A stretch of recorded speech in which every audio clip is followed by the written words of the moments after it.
Now moving on to our other news tonight, it's been a battle between the parties when it comes to those education savings accounts, of course, which would divert public money to help people pay for private school. The controversial program was at the forefront of the state legislature tonight. Elizabeth Olveda joins us live at the legislature after attending that hearing. So, Liz, what's the latest right now?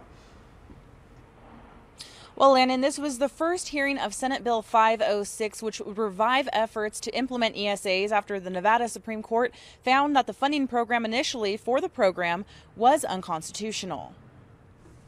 Now, this was because funding from the distributive school account, a fund meant for the state's K-12 schools.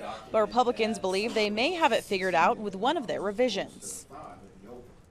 The amendment changes things. It does change the funding stream and makes it private funding instead of public funding, and it is something that we are taking a look at and we could possibly get on board with.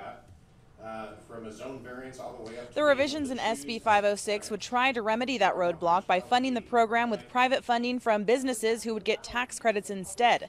The bill would also limit the amount of first-time applicants each year, among other provisions. Now, Democrats opposed ESAs in the past, put simply because they say public money should be used for public schools.